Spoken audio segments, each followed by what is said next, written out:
The latest figure from the Bank of Ghana shows that the government has failed to meet its treasury bill target for the third week in a row, missing the mark by 3.92 billion Ghana cedis.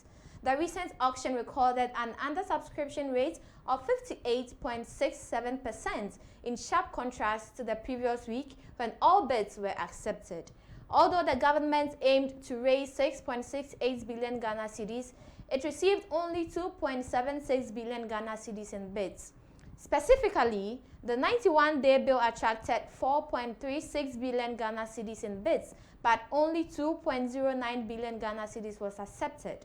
For the 182-day bill, 731 million Ghana cedis was tendered, with 513 million Ghana cedis accepted. The 364-day bill drew 260 million Ghana cedis in bids, of which 154 million Ghana cedis was taken. Due to the subdued demand, yields continued to decline. The 91-day rate dropped by 5 basis points to 15.11%, down from 15.16% the previous week. The 182-day yield slipped by 2 basis points to 15.68%, and the 364-day rate edged down by 1 basis point to 16.79%. Analysts interpret the weak investor participation as a sign of growing caution towards short-term government securities. Factors such as fiscal concern, tighter liquidity, or more appealing alternative investments may be driving this trend. Additionally, falling yields lower potential returns, making T-bills less attractive, particularly for investors seeking to hedge against inflation or currency depreciation.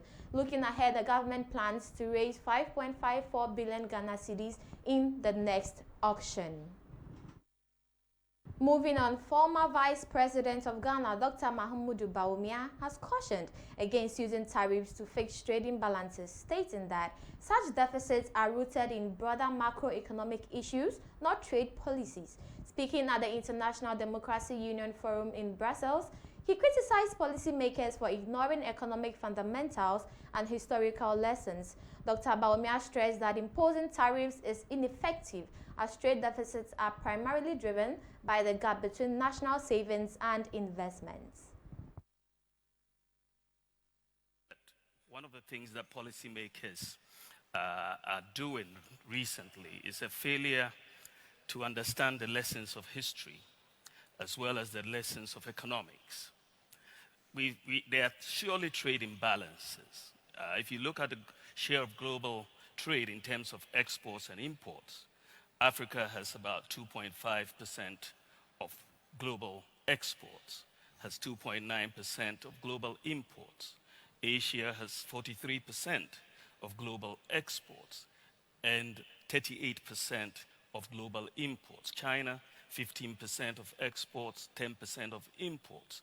Europe, you have 38% of exports and 51% of imports. America, 8% of exports and 14% of imports. So there are clearly trade imbalances across the various continents and countries. But what we know from economics is that you cannot fix a trade deficit with tariffs. It just doesn't work. I mean, if you look at the national income identity, where you say that your income is equals to your consumption, investment, government spending plus exports minus imports, that breaks down into a simple equation, which is a truism, that your deficit, the exports minus your imports, would necessarily have to equal the difference between your savings and investment. So for any country which spends more than it saves, you're going to get a trade deficit. The deficit is a macroeconomic problem. It's not a trade policy issue. And you cannot solve that macroeconomic problem with trade. Away from that, Ghana's non-traditional export totaled $3.83 billion in 2024, a slight 2.87% decrease from the $3.94 billion recorded in 2023.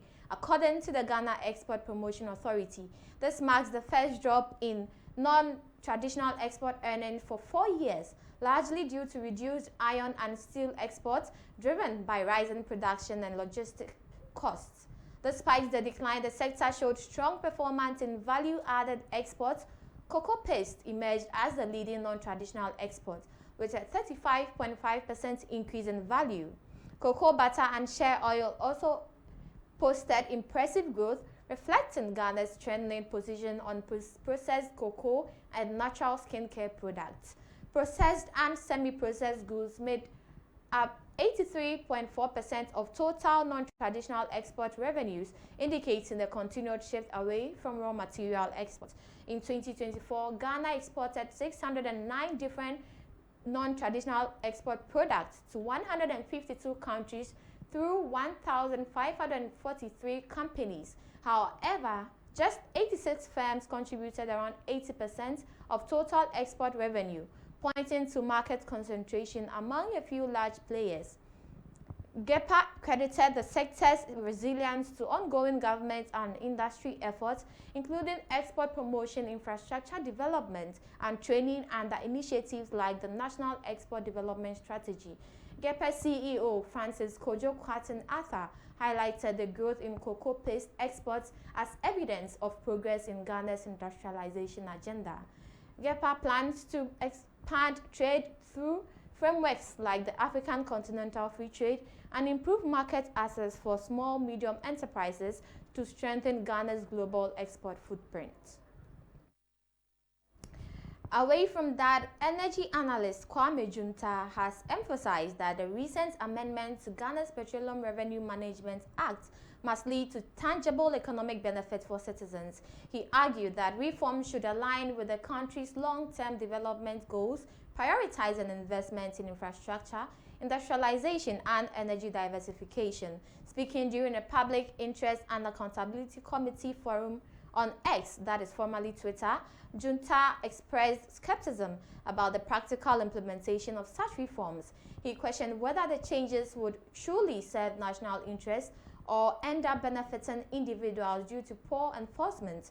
Junta also called for greater stakeholder involvement, particularly from civil society organizations and institutions like Public Interest and Accountability Committee in shaping decisions about oil revenue use. He highlighted that vast potential revenue Ghana could generate if all offshore oil basins. His remarks come in response to the recently passed Petroleum Revenue Management Amendment Bill 2025, signed into law by President John Dramani Mahama. The new law directs all annual budget funding amounts solely toward infrastructure projects, a shift aimed at boosting the government's big push development agenda and ensuring more impactful use of oil revenues. In more stories, President of Cocoa Farmers Cooperative Union, Isifu Isaka, has welcomed the government's plan to acquire approximately 200,000 hectares of land for cocoa cultivation. He described the initiative as a potential boost for Ghana's cocoa sector, but warned that it risks becoming another unfulfilled promise if not properly implemented. Speaking on ABC in the morning, Isaka expressed concern over the failure of similar projects and urged the government to collaborate closely with cocoa cooperatives to ensure that the success of the initiative. His comments come in response to the government's broader plan to revive Ghana's struggling cocoa industry and restore production levels to 1 million metric tons. Good news. Ghana, we have to ensure high production because our production is going down. And looking at the factors that is contributing to the low production of cocoa in Ghana are unlimited. It's not limited to just one session of challenge. But what the Minister of Finance said, to me, it is a good idea, but I am very worried about its implementation. Okay. I'm very worried how it will be implemented because we are in Ghana and we know. How are they going to implement it? Is Cocoa Board going to take absolute charge of this exercise, or they are going to do this through cooperatives? It's a good. Away from that, the Greater Accra Regional Minister Linda Akwele Okulu has disclosed that most markets in Accra have sufficient space to accommodate traders currently operating along roadsides. She assured that the government will address concerns over the affordability of market space rents to facilitate the relocation of these traders into designated market areas. Speaking on ABC in the morning, Minister Okulu emphasized that relevant laws and regulations will be strictly enforced, and individuals who fail to comply would face appropriate consequences. Her remarks come in the context of government's broader effort to decongest the Greater Accra region in order to prevent flooding and improve urban management. Yes, I've sold almost 90% of the markets within the region. And I noticed that there are a lot of space in there. I met the market queen mother and the leadership of the market. There are a lot of space in there, the market. Yes, certain places, yes, like you said, they don't have anywhere. So we are looking at other options. But those are majority of them, there are space in there. And so, you see, because we have a lot of tomato, let me use this example. We have a lot of tomato sellers. So someone might, the person wants to come outside and then, so that the person will catch the eye of the customer. And so that is the challenge we are facing. There are a lot of space in the market, my dear. The market, empty spaces. Some of them, they said they don't have funds. So we are compiling all those lists. Those that don't have money to acquire the inner, we'll make sure that we at least get them some little support to move into the market. And also that came, they congested the entire street. We said they should move back because there are lots of space at the back.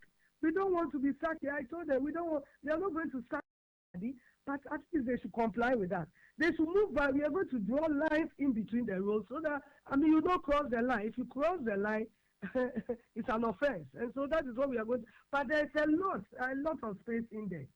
There are only few places we've met the Queen Mothers. Let's end today's local stories with exchange rates.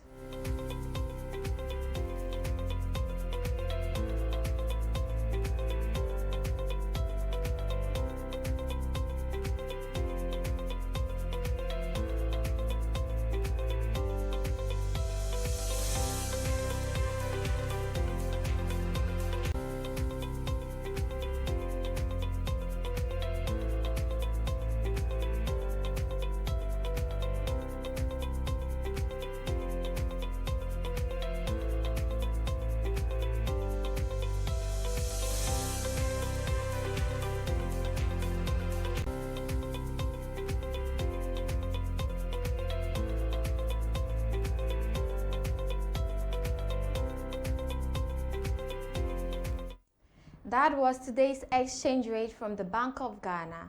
Now to the international front.